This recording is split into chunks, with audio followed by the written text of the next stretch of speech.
प्रणाम। मैं सार्थक रंजन, पप्पू यादव जी का पुत्र, और मैं नहीं चाहता था कि हमारी मुलाकात ऐसे हो, पर जैसे पापा कहते हैं कि समय और परिस्थिति के सामने किसी का बस नहीं चलता है, तो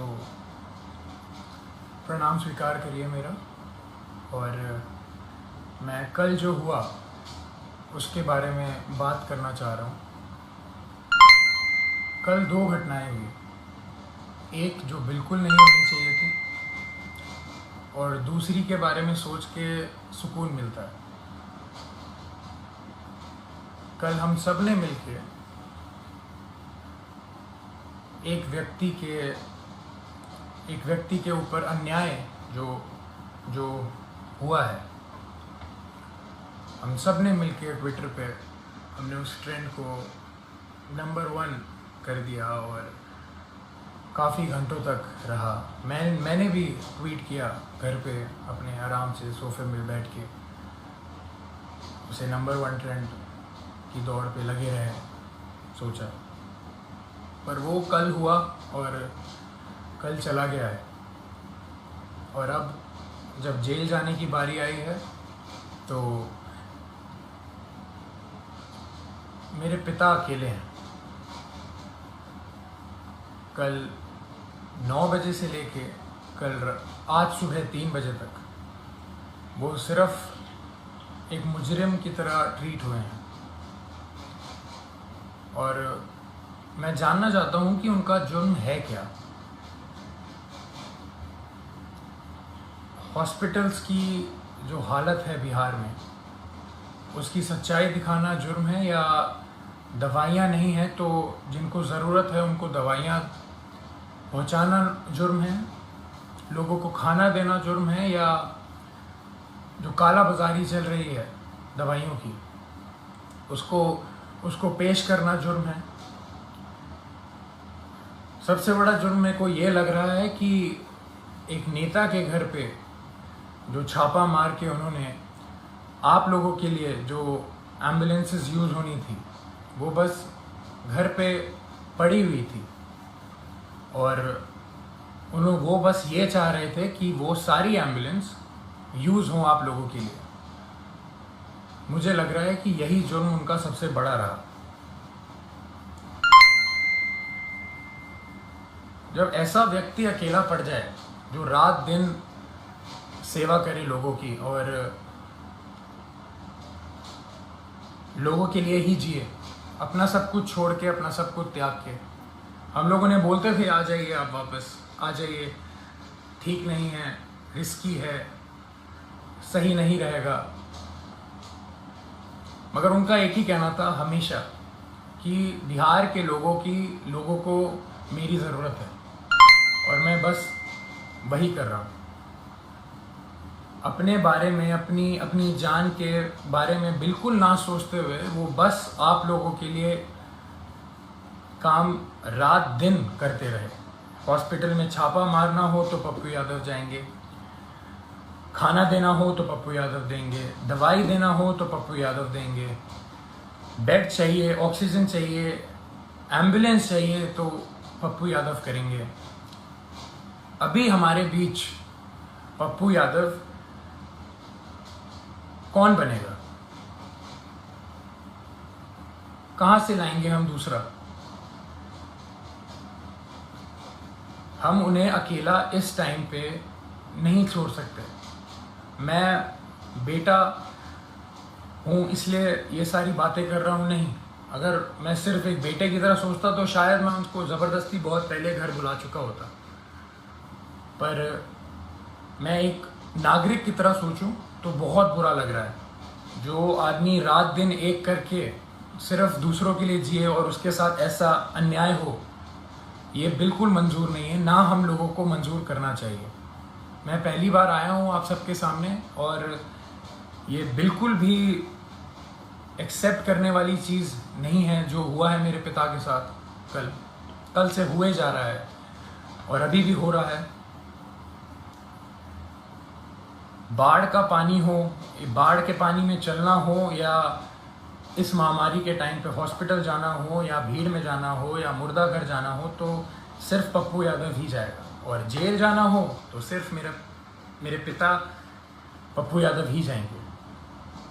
ऐसा क्यों?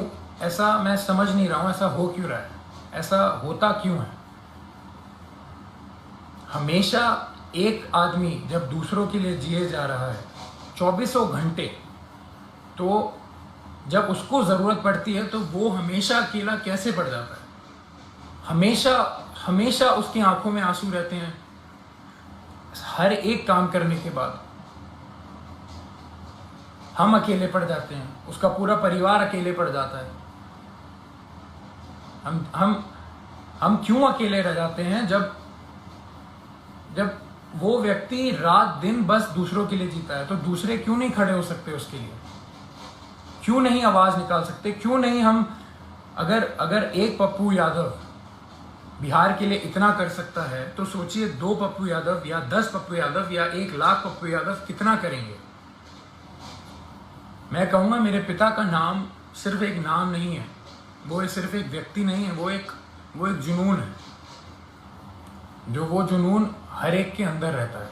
मेरे अंदर भी है, मेरी बहन के अंदर भी है, मेरे भाई के अंदर भी है, और आप सब के अंदर।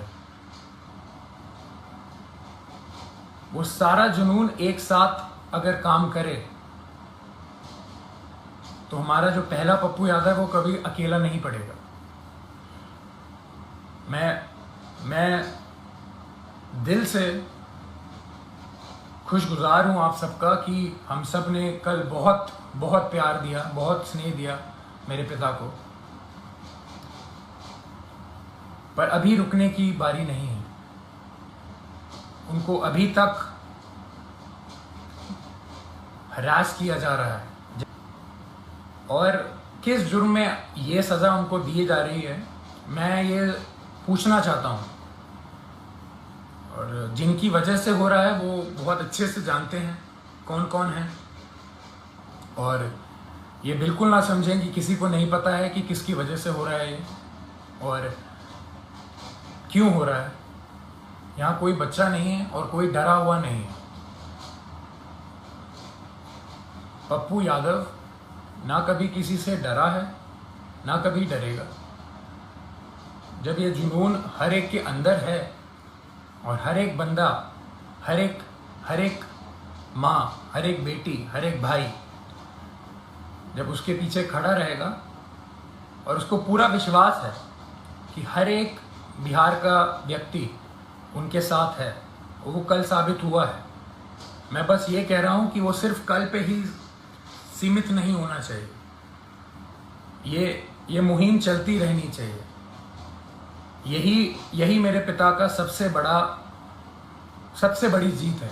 उनको पद से कोई लेना देना नहीं है।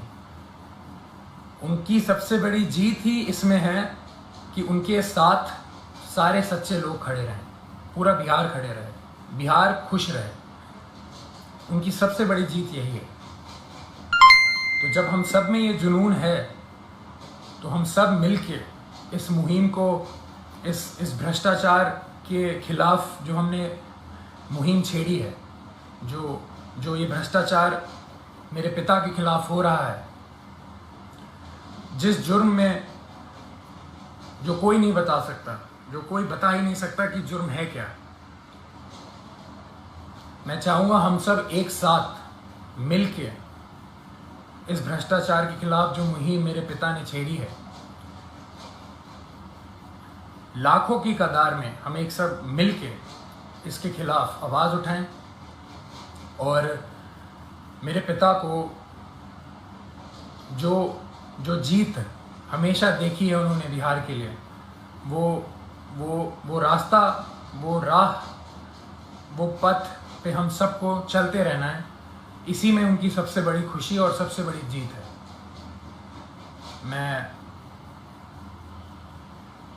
मैं बहुत खुश नसीब महसूस करता हूँ कि मैं अभी यहाँ बैठ के आपके सामने ये सब बोल पा रहा हूँ।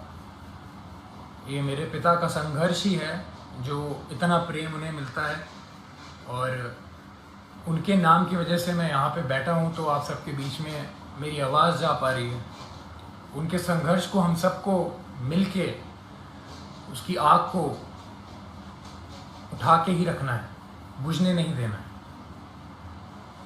प्रणाम।